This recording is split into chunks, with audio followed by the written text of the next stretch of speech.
Hello, everyone. Good to be back. I received an email many months ago on a previous video of mine. She asked, something will happen on Easter in Egypt when the star Regulus will be on the horizon between the Great Sphinx, Can you look into that? I said I would. So this is fulfilling that promise. Here is Egypt. Now, from the perspective of the Sphinx, you have the Pyramid of Khafre looking directly east where the Sphinx is. So I'm going to put my perspective in Stellarium from the Pyramid of Khafre, not the Great Pyramid. So in Stellarium, I have the summit of Khafre Pyramid, which in location is right here. It doesn't look like it, but that's what Stellarium is right now. I can't do anything about that. If it's any closer than that, I'm just going by the coordinates that I could find, plus adding the elevation of the land, plus the height of the Khafre Pyramid. And that's only a rough guess. So looking east, she said Easter. Well, in 2026, Easter is on April 5th in the Christian or in the Catholic faith. It's April 12th in the Orthodox faith. It's March 31st or April 1st to April 6th in the Jewish faith. But I'm gonna do all of them. I'm gonna start here on the equinox. Okay, to find out exactly to see if anything's going on that day. This is dawn. It's dawn. It's rising in Pisces. Here it is in AstroSeek under Lahiri. The sun is at the beginning of Pisces. Let's confirm. The sun is kind of at the beginning of Pisces, because Aquarius ends here and Pisces ends about here. Follow between the arm of Andromeda and this vertical fish. It ends about here. So, and 30 degrees is about here somewhere. So that's about right. The sun is in the nakshatra of Uttara Bhadrapada, Saturn-based, a Saturn nakshatra, with Saturn and Neptune.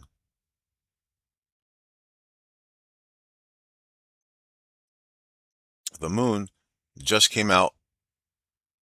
It's not the same as last year when it was a eclipse. This is one day ahead. So this is Isis right here. This is what's considered Isis, the first sliver of light. Okay, let me get rid of the horizon. Right here, the first sliver of light.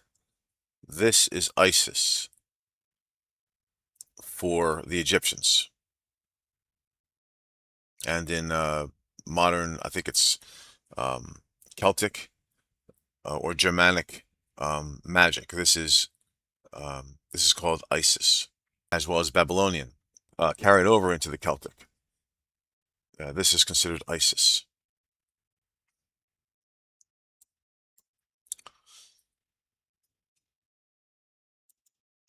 Venus is right here as well. And back here we have Rahu conjunct Mercury and Mars in the same nakshatra of Shatabishak, in the middle of Aquarius. So here is, with the sun, Saturn, Moon, and Venus in Pisces. And in Aquarius, you have Mercury with Rahu, which should be right there. Let's find Rahu. Let's show that.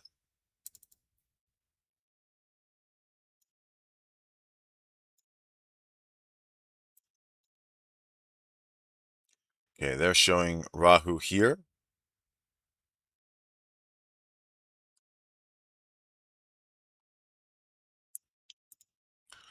Which shows it by Mercury. So let's try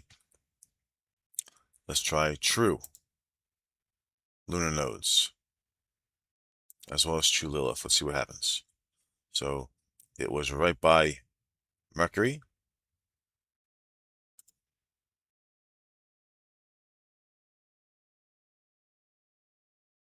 It's still right by Mercury.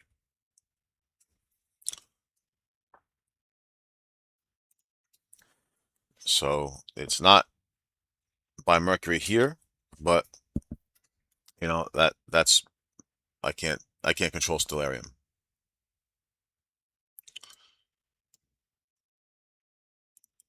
So Mercury is here. Let's make sure on one more thing. Position of Fomalhaut, sidereal fixed stars. Fomalhaut is right here at 10 degrees of Lahiri, Aquarius. So Mercury is 4 degrees ahead of that. So here's Fomalhaut. Here's where it begins. So about 4 degrees ahead. That's about right. The only thing different here is where Rahu is placed.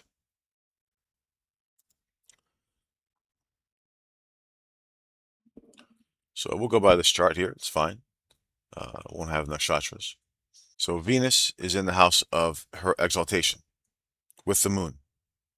Let's see what role Venus has in this scheme here.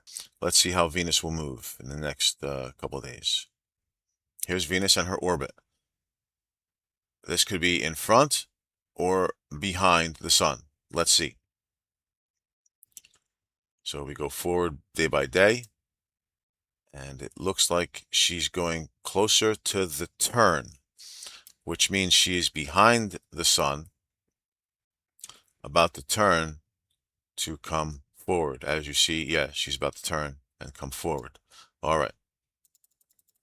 So let's go back to March. All right. So this Venus is when Venus was behind the sun and moved out, meeting the moon. That itself is an interesting cycle. All right. This is when the Venus is at her weakest, behind the sun. So she's coming out of the underworld, and then she's going to meet the moon, passing Saturn. Saturn's part of this beginning of this cycle with the moon. Okay, let's lock it in. As you see, the moon is passing by here hour by hour. I don't know why Solarium does that to me, but it's doing it.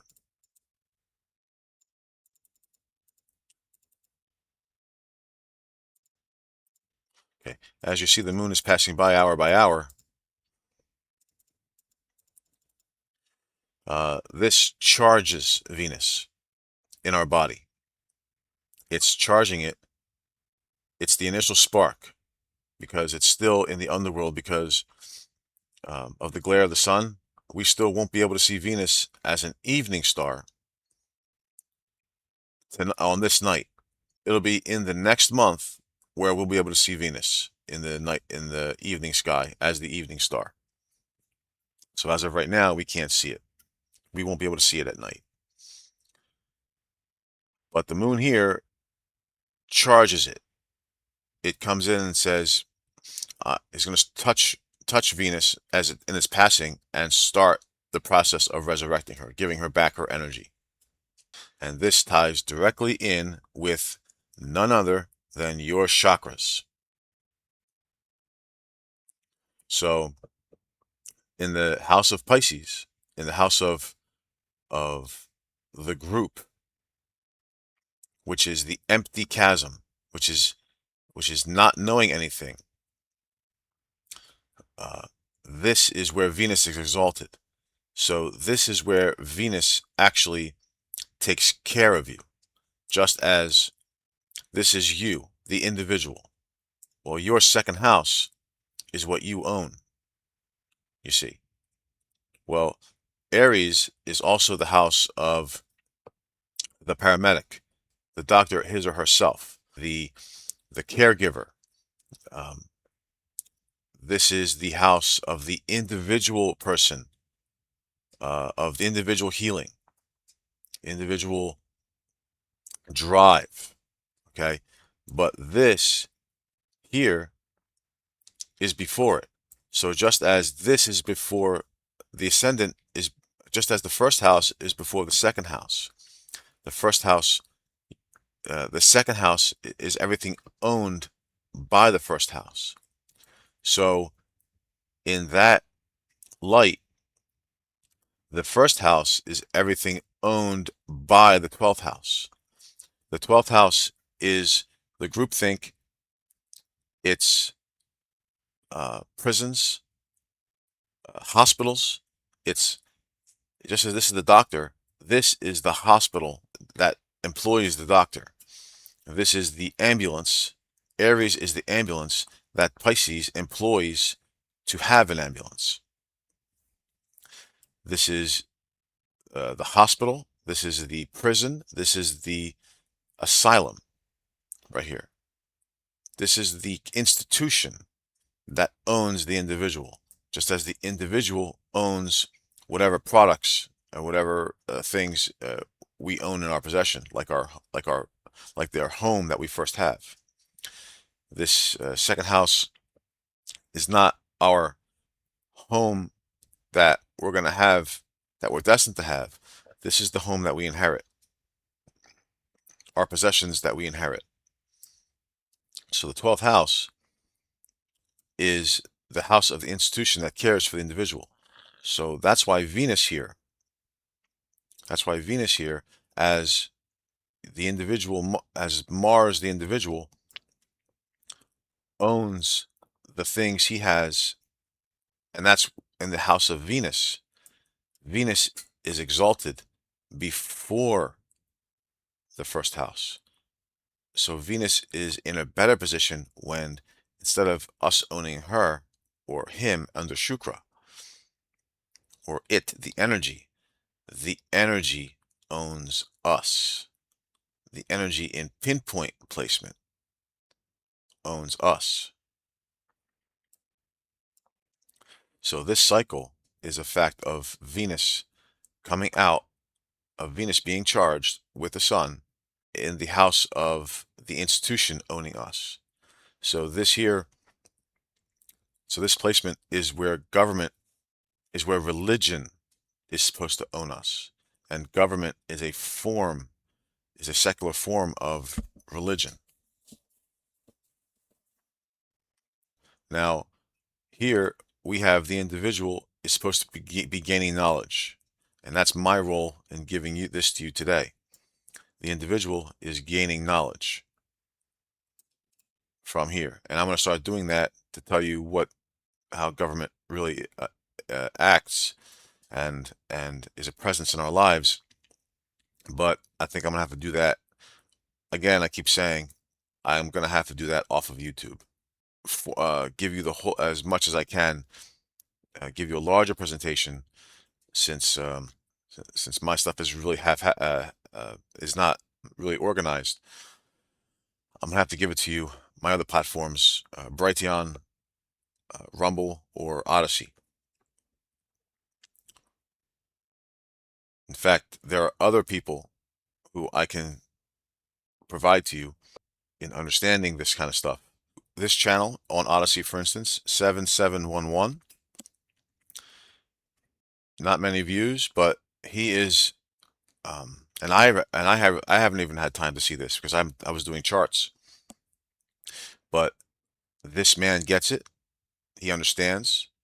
It's good to listen to him to understand his perspective. I didn't hear the whole thing, so I don't know his view on this part of it. But everything else, I know he is correct. So that's on the Odyssey page.